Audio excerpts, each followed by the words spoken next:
So I find this kind of stuff fascinating because Andor was such a great show, and Tony Gilroy being the showrunner pulled something off that I think was just flat out amazing in the sense that not only was it Star Wars that appealed to all of the Star Wars fans, but it also told a story that didn't need you to know everything about the Star Wars universe. There was no Jedi in it. There wasn't a single lightsaber. It was just characters living in the universe, living in that galaxy far, far away. And I think that's what made it such a powerful story because of the fact that it was centered on the human component and not the magical component. Because if you look at the Skywalker saga, it's all about that magical, mystical component of the Force. The Force is what, created sort of that major mystical side of the original trilogy, then moving into the prequel trilogies and defining, the chosen one mythology and who Anakin Skywalker was destined to become, and then getting into the Clone Wars and everything else that has come since. I would argue that 90% of Star Wars to date has been all about Jedi or involving the Jedi and Sith in some way. And then we got Andor. Andor was more about like I said, the human side of the story, dealing with not the mythology, but the realism of a tyrannical, um, the craziness that goes on under the Empire as a fascist rule. It's crazy, and it mirrors a lot of things that we have seen and are seeing right now in the real world. So from that side of things, I think Andor worked really well and appealed to a lot of people because it went just beyond Star Wars and went into, oh, this is what it's like to live under a fascist government, and oh wait, we're seeing some of those same things right now in our own governments, and oh wait, we saw this before with World War II. There's been there was a great story. I think I talked about this it's probably January or February. There is a story from someone who is a tabletop writer and had written some of the role playing stuff for West End Games, and was at a Star Wars conference and talked about how they were doing some one shot adventures in tabletop, and ended up having this elderly couple, like in their 70s, come over to the table. And it turns out the guy they had both actually, but she had been on the hospital side, but he had been like in the actual infantry side, and during World War II. And when they had never played tabletop and they were explaining Star Wars, and he was like, oh, so this is like the Nazis.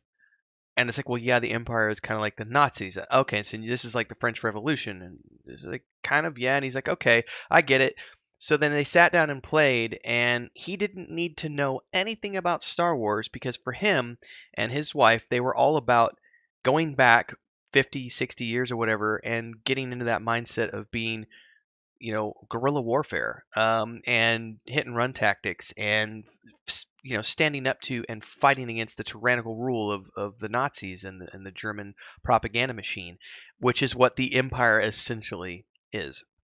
So that's this human element, and part of what made Andor so cool was the fact that it was just telling a very human story, just happened to be set in Star Wars. But the really cool thing is that apparently Tony Gilroy is going to be releasing all 12 of the scripts for Andor's season one. It says here, as Disney Plus as it ramps up its Emmy campaign, the showrunner announced he'll be releasing all of season one's production scripts, which is that's freaking amazing, especially if you're someone like me who traditionally everything I've done as a writer has been authoring science fiction and fantasy. I've worked in short stories, novel. I've done a ton of travel writing. I've done a ton of content writing for the internet. I'm somewhere around 20 million words published over the last 15 years, but I've never done any sort of screenplay stuff. And I've been talking very publicly and very openly for like the last it's kind of like last 4 to 6 months. It's a 2023 sort of the next thing that I want to work on from a personal perspective is I want to get into screenplay writing.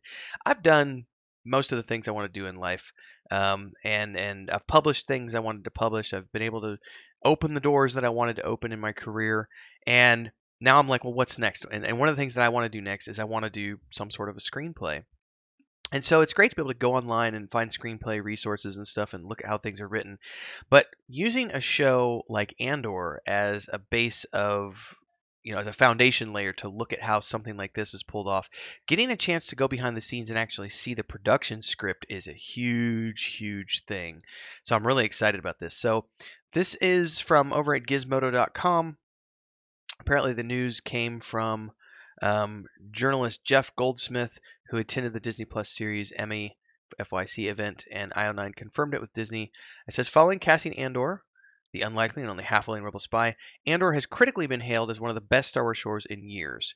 Earnest and brutal, Andor is a show that treats its audience with respect, which comes down to its excellent writing and Gilroy's understanding that what makes a good show, this is so key, is not necessarily what fans say they might want. And I would also argue that it's not what most fans think they want. This goes back to sometimes, especially in like game development, the things people think they want aren't actually the things they want because they don't necessarily understand the behind the scenes working of mechanics and how these things work.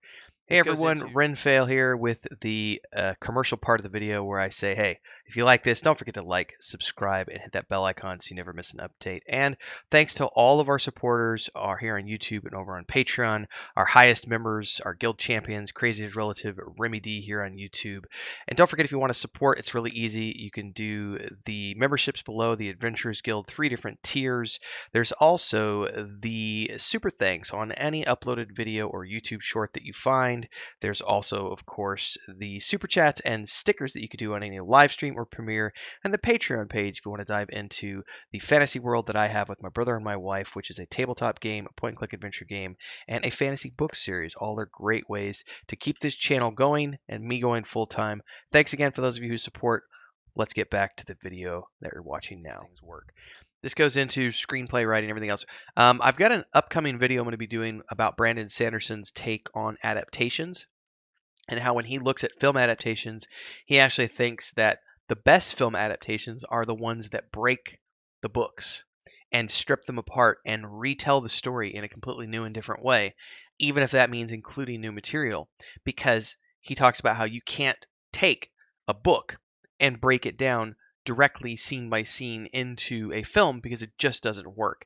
And he uses The Lord of the Rings as a good example, as an example of a great breakdown of a great film that adapted the books and threw a lot of original material in there in a way that helped tell the story. And then he looked at the first couple of Harry Potter movies as examples of films that were adapted poorly because they tried to do a scene by scene breakdown of the books. And it just didn't work from a storytelling perspective because what you need to see on the screen is not necessarily what comes from the books. And this comes down to, I'm going to use air quotes here, fans, and I would use the fanatical term fan here, people who are obscenely obsessed with it has to be exactly like the book, otherwise it just not, I don't want to watch it. Good example of this is looking at how the Rings of Power fans reacted. Was Rings of Power a good show? No, it was. In a lot of ways, it was a very bad show. However, what they attempted to do was interesting. And at the very end of the day, it doesn't take away from Tolkien's legacy because the books are still always there. And they're, looking at the Wheel of Time is another good example. They did things in a way that I wouldn't have done them, but at the end of the day, you kind of have to look at these things as just another retelling of the tales. In any case, the production scripts are screenplays that are used on set to help organize scenes and shooting schedules. It says here they're usually marked up by screen coordinators and used as a guide during shooting, and if there are any deleted scenes, improvised lines, or even lines that have been changed in post-productions, the audience can pick up with the nuances from an analysis of a production script. This script is more or less the final draft of the screenplay that is used to direct the action on camera. And the reason this is so cool is because so many scripts are traditionally locked away in a vault somewhere and you never get a chance to see them, and it's really hard to ever get an analysis of that. And only people with insider connections or members of the screenwriting community get access to this. I think this is really cool. The Andor scripts are some of the best Star Wars we've seen, and I think that for me, I mean, there's an element to the storytelling here that transcends the mythical, as we talked about at the very beginning of this episode. And that's what I'm mostly interested in from a screenplay writing perspective. I want to be able to look at what a finished product looks like. Because for me, that allows me to go, okay, I've got some rough draft scripts that I've been able to look at. Now I can get a chance to look at a production script and see what a finished, polished version looks like with all the, notes for direction and lighting and all this other stuff. Um, this is the stuff that helps educate. And if you're someone like me who is always looking to learn about new things, this is a fascinating chance to glimpse behind the scenes into the Star Wars universe. So I'm really excited about this.